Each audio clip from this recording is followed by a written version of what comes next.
शादी भी ट्रेनिंग है एक इंसान की लीडरशिप की। सही है। कि भाई व्हेन यू आर दूर दूर सकते तो आप भी नहीं चुभेंगे ना मुझे, but when you are close to me और वो उसकी वाइब्स क्लोज है, उसकी इमोशनैलिटी क्लोज है, तो वो डेंट हो रहा होगा ना मेरे ऊपर। तो अगर मैं इतना स्ट्रेस ले सकता हूं तो मैं, वो कहते हैं the rule of success is the more the stress you can take is the bigger the kingdom you can make. सही। तो जब आप एक बीवी का स्ट्रेस नहीं ले सकते, बीवी मर्द का स्ट्रेस नहीं ले सकती, दोनों मिलके एक खानदान का स्ट्रेस नहीं ले सकते, तो आपने कुछ क्या बनाना है आपने फिर जिंदगी के अंदर। तो वो मैरिज अगर इंडिविजुअलिज्म का शिकार होके साइड में हुई भी है, ठीक है, बीवी बच्चों को, ठीक है, यही तो हो रहा है। और फिर इसको आप आके ये वाला इंजेक्शन दोगे कि ये एक उम्मत का पार्ट बन के इंकलाब लें, ये कभी नहीं हो सकता। बेसिक डीएनए में खराबी है यहाँ पर। ठीक है। मैं इसके हक में नहीं हूं कि साथ नहीं रहना चाहिए, लेकिन होता नहीं है।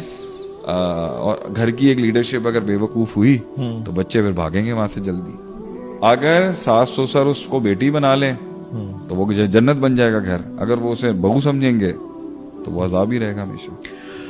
तो फॉर अ सक्सेसफुल मैरिज सासों को चाहिए कि अपने अगर बेटों का घर बचाना है उनको, तो उनके आपस के मामलात में बोलना बंद कर दें। फॉर अ सक्सेसफुल मैरिज एक सास को ये समझना चाहिए कि द डे, एक माँ को अपने बेटे के लिए समझना चाहिए कि the day he has gone to college 10% बेटा मैं लूज कर चुकी हूँ।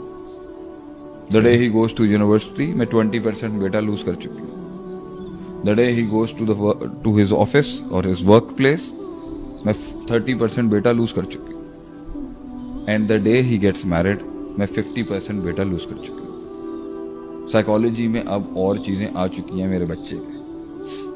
मेरा बेटा अब नेचुरली चाहते हुए भी ना 100% अगर मुझ में पुट अप करेगा, किसी का हक मारेगा तो वो बर्बाद कर देगा किसी और चीज को। सही है। इनको ये सोचना चाहिए। इसके तहत वो अपने बेटे को कभी उस पोजीशन में ना खड़ा करें कि चूज बिटवीन द टू। ये बेवकूफी माँ करेगी। यू आर आस्किंग, फैसला कर। It's not about choosing between you and, it's a natural order of the universe कि मैं सारी जिंदगी आपके गोद में नहीं रह सकता था। ठीक है, अब देखते हैं कि बीवी का काम क्या है। बीवी को यह समझना चाहिए कि मेरे पास आने से पहले ही साइकोलॉजी में बहुत कुछ होगा। 100% माँ की जगह है उसके दिल में। ठीक है, मामाज बॉय है। मामाज बॉय है। फिर पैशन है, विजन है।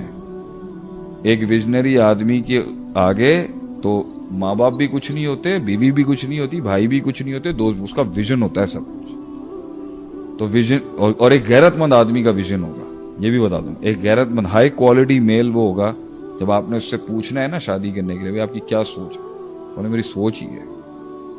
तो वहां पर इस कॉम्पोजिशन पे बॉन्ड होना चाहिए कि मैं आपको वहां तक पहुंचने में मैं हेल्प करूंगी। उसे पार्टनरशिप चाहिए, उसे कंपेनियनशिप चाहिए।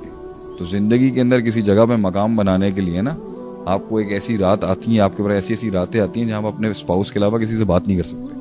आप बता ही नहीं सकते किसी को, वो भी नहीं समझ सकती होगी। You need someone to talk to. Human mind की रिलैक्सेशन और ह्यूमन माइंड की ग्रेस का सबसे बड़ा एलिमेंट ये है कि वो वेंट आउट हो जाए। तो अगर वो मुसल्ले पे अल्लाह के आगे नहीं हो सकता, तो उसके आगे दुनिया के अंदर रसूलुल्लाह सल्लल्लाहु अलैहि वसल्लम अबू बकर से बात किया करते थे। Used to take his heart out. ये किया इन्होंने मेरे से। आयशा से बात किया करते थे अलैहि रहमा, आयशा मुझे सबसे ज्यादा इस दिन हर्ट हुआ था, इस दिन मुझे हर्ट किया था लोगों ने सबसे ज्यादा, जब ये किया मेरे साथ। ताइफ वालों ने मेरे साथ क्या किया। You should talk to people, you know, it lightens your heart. तो ये कॉम्पोजिशंस के साथ शादियां होती हैं। तो अगर वो अगर बीवी अगर ये कहे कि नहीं तू विजन भी तेरा भाड़ में जाए, ठीक है, और तेरी माँ भी भाड़, मैं हूं जो तेरी 100% साइकोलॉजी पे मेरा राज होना चाहिए, तो is she crippling the husband और is she complementing the husband's actual growth to become a continental leader? तो जिस दिन बीवी उसको स्टैंड पे खड़ा करेगी ना कि चूज बिटवीन द टू, तो ये याद रखना उसने चूज बीवी को ही करना है।